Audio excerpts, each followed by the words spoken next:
नमस्कार, NCS media news में आपका स्वागत है। दोस्तों, हमने आपसे वादा किया था कि हम बरारी विधानसभा के अति लोकप्रिय विधायक और राष्ट्रीय जनता दल के उम्मीदवार श्री नीरज कुमार जी के कार्यों को लेकर के आपके सामने उपस्थित होंगे। इस बार हम आपके सामने विगत 5 वर्षों में उनके द्वारा किए गए कार्यों को लेकर के हमें आए हैं। दोस्तों, जब हमने उनके कार्यों की सूची तैयार करनी शुरू की और उनके क्षेत्र के लोगों से बात करके फीडबैक लेना शुरू किया, तो ये बहुत मुश्किल कठिन काम हो गया कि उनके किस कार्यों को हम इस वीडियो में, इस न्यूज में स्थान दें और किस कार्य को ना दें। कोई व्यक्ति 5 वर्ष के अंतराल में 1, 2, 4, 5, 10 कार्य बहुत महत्वपूर्ण करा सकते हैं, लेकिन कोई व्यक्ति ऐसा हो जो सैकड़ों कार्य ऐसे किए हों जो एक से एक बढ़ के हो। आप ये ना तय कर पाए कि कौन से कार्यों को अधिक महत्व दिया जाए और कौन से कार्यों को ना दिया जाए। दोस्तों, ये कार्य सिर्फ कंस्ट्रक्शन के कार्य नहीं है, सिर्फ सड़कों का निर्माण नहीं है।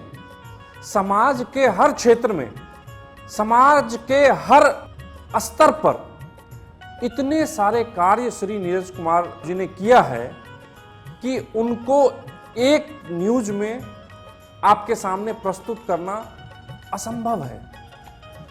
उनके लिए 1 घंटे का समय चाहिए, लेकिन फिर भी हमने प्रयास किया है कि कुछ ऐसे महत्वपूर्ण कार्यों को आपके सामने रखें। दोस्तों, कुर्सेला से धोबी घाट तक उच्च स्तरीय आरसीसी पुल के निर्माण की स्वीकृति की गई। इसकी लागत 14 करोड़ की है। NH-31 कुर्सेला से संगम स्थल तक जाने वाली सड़क एवं 2 पुल का निर्माण की स्वीकृति 8 करोड़ से अधिक की लागत से किया गया। काढ़ागोला घाट से फुलवड़िया रोड तक चौड़ीकरण और मजबूतीकरण 31 करोड़ की लागत से की गई। पोठिया से डूमर भाया डूमर से कालिकापुर रोड का चौड़ीकरण एवं मजबूतीकरण लगभग 70 करोड़ की लागत से की गई। दोस्तों, ये कार्य ऐसा है जिसके गुणगान पोठिया और डूमर के लोग उनकी बड़ाई करते नहीं थकते।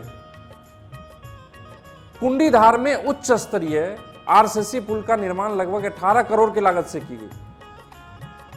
बरारी विधानसभा में 2 नए पावर सब स्टेशन का निर्माण एवं कुर्सेला पावर सब स्टेशन में 10 MVA का अतिरिक्त ट्रांसफार्मर लगाकर क्षमता बढ़ाया गया एवं लंबित पावर सब स्टेशन का पुनर्निर्माण किया गया, ताकि उस एरिया के लोगों को, उस इलाके के लोगों को जो कम बिजली मिलती है, पावर कट का सामना करना पड़ता था, उससे परमानेंटली निजात मिल जाए।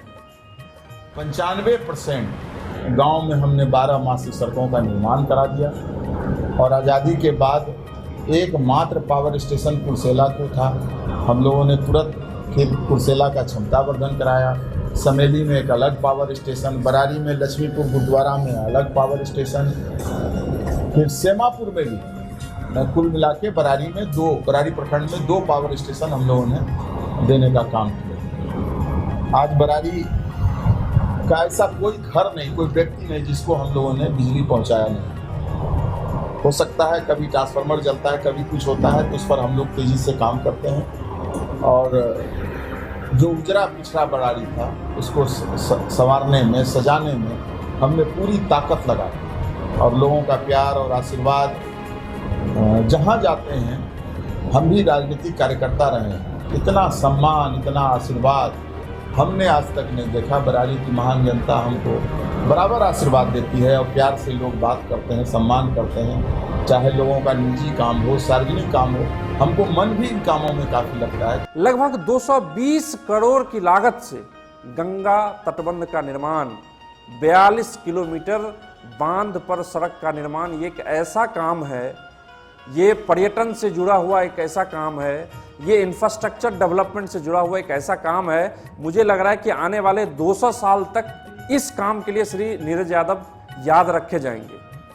NH-77 के नरहिया से समेली गांव होकर NH-31 क्रॉस कर मथेली बरारी होते हुए शरीफ RWD पथ को पीडब्ल्यूडी में अधिग्रहण कराकर लगभग 100 करोड़ की लागत से रोड का निर्माण और उसका मजबूतीकरण किया गया। नरहिया से कापट्टी जाने वाली उच्च स्तरीय आरसीसी पुल का निर्माण तथा 7 पुलिया का निर्माण की स्वीकृति कराया गया। आप उस इलाके के लोगों को पूछिए कि उनको कितनी परेशानी होती थी जब पानी भराव और बारिश का टाइम होता था। तो दोस्तों, समेली प्रखंड के गद्दी घाट में 3 करोड़ एवं 2.5 करोड़ की लागत से 2 पुल का निर्माण कराया गया। बरारी प्रखंड एवं समेली प्रखंड में स्टेडियम का निर्माण आपको पता है कि जारी है। ये एक ऐसा काम है जो कि एक अपने इलाके के बरारी क्षेत्र के इलाके के जो युवा हैं उनको खेल में आगे बढ़ने के लिए मदद मिलेगी और स्पोर्ट्स जो इंफ्रास्ट्रक्चर है, स्पोर्ट्स जो इकोनॉमी है, उसको मदद मिलेगा। कुर्सेला संगम स्थल को पर्यटन स्थल के रूप में स्वीकृत कराने हेतु 3.5 करोड़ की लागत को स्वीकृत दिलाया गया तथा कार्य जो है लगभग वो 90% तक पूरा हो चुका है। काढ़ा गोला रोड स्टेशन का नाम बदलकर काढ़ा गोला साहेब कराने हेतु बिहार सरकार को अनुशंसा की गई है, जो कि रेल मंत्रालय को भी भिजवाया गया, ये आपको पता है। कुर्सेला बापू धाम को गांधी सर्किट से जोड़ने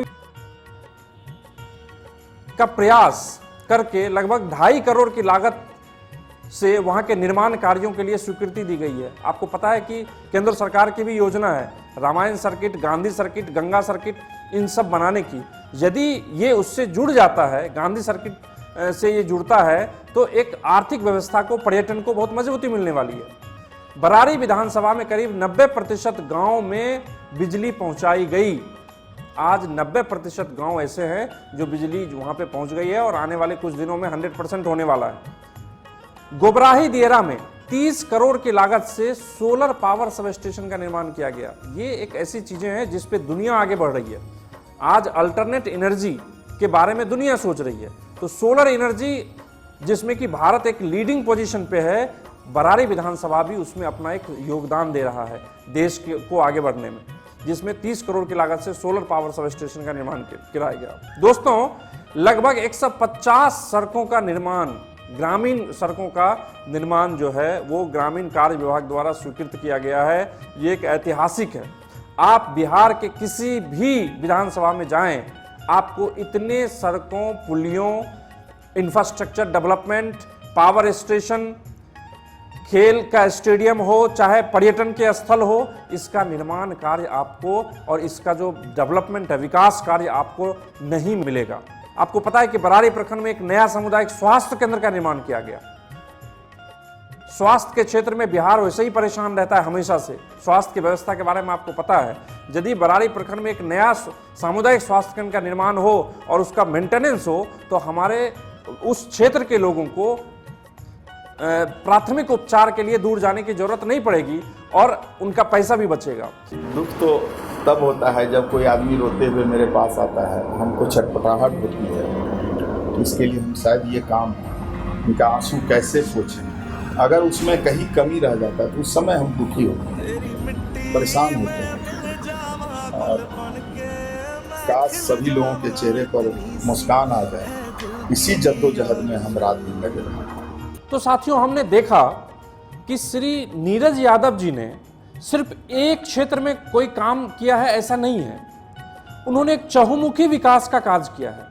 वो चाहे स्वास्थ्य का क्षेत्र हो, वो चाहे पर्यटन का क्षेत्र हो, वो चाहे पावर का क्षेत्र हो, वो चाहे खेलकूद के क्षेत्र में हो, वो चाहे मनोरंजन के क्षेत्र में हो, वो चाहे निर्माण कार्य में हो, वो चाहे इंफ्रास्ट्रक्चर डेवलपमेंट में हो। आप यदि देखेंगे तो इनके जो कार्यों का जो विस्तार है वो जीवन के, समाज के सभी क्षेत्रों में, फूल हो, बिजली हो, सभी क्षेत्रों में, चाहे हॉस्पिटल हो, आपका जो हिस्सा था हमने आपके दरवाजे तक पहुंचाने का काम किया। आपने हमको बहुत आशीर्वाद दिया था 15 में, और इस बार चुनौती थोड़ा ज्यादा कड़ा है। एक एक वोट, लोकतंत्र में जो कीमत है वोट का, उस चीज को समझिएगा। गांव में तरह तरह के जुमले, छल कपट गढ़े जाएंगे, पढ़े जाएंगे, उन सभी चीजों से सचेत रहिएगा। और लोकतंत्र में वोट के चोट से इस बेईमान लोगों का इलाज करिए, तभी ये लोग आपको कराएंगे। और आप निश्चित रहिए, जो सड़क पुल पुलिया की मांग आप कर रहे हैं, वो सारे विकास की चिंता मेरे माथे पर छोड़ दीजिए। आप बताइए ना, कब कहे थे इस सड़क बनाने को? हम लोग चारों तरफ विकास पर हम फिर दोहराना नहीं चाहते। हमारे सभी नेताओं ने कहा है, हम एक एक सड़क, चाहे वहाँ 100 घर भी हो बसावट का, हम वहाँ 12 सड़क पहुंचाने का काम करेंगे, वहाँ बिजली पहुंचाने का काम करेंगे, वहाँ पानी और हॉस्पिटल और स्कूल पहुंचाने का काम करेंगे। तो इस तरीके से हमने एक झलक आपको दिखाने की कोशिश की और याद दिलाने की कोशिश की कि श्री नीरज यादव जी ने पिछले 5 सालों में कौन कौन से प्रमुख कार्य किए हैं, ताकि जब आप 7 तारीख को श्री नीरज यादव जी के पक्ष में आप सोचना शुरू करें तो ये सारे काम आपके नज़र में, आपके दिमाग में फिर से उतर आए। दोस्तों, चुनाव बहुत महत्वपूर्ण होता है और हम अपने लिए अगले 5 साल के लिए अपने भविष्य का चुनाव करते हैं। ये किसी एक विधायक और एमएलए एमपी का चुनाव नहीं होता, ये हम अपने ही भविष्य के लिए 5 साल के लिए चुनाव करते हैं। तो वोट डालते समय हमें किसी भी उम्मीदवार के कार्य को देख करके वोट डालना बहुत जरूरी होता है, ना कि किसी और चीज़ों में पढ़ करके। तो आज हमने श्री नीरज यादव जी के प्रमुख कार्यों को आपके सामने रखा। उम्मीद है कि आपको ये सारी बातें दोबारा से याद आ गई होंगी और 7 तारीख को आप राष्ट्रीय जनता दल और गठबंधन की जो सरकार है, जो उम्मीदवार है, उनको आप उस तरीके से सोच के समर्थन करेंगे। हम अगले एपिसोड में श्री नीरज यादव जी के व्यक्तिगत छवि को लेकर के, उनके व्यक्तिगत जीवन परिचय को लेकर के आपके सामने उपस्थित होंगे। तब तक के लिए नमस्कार।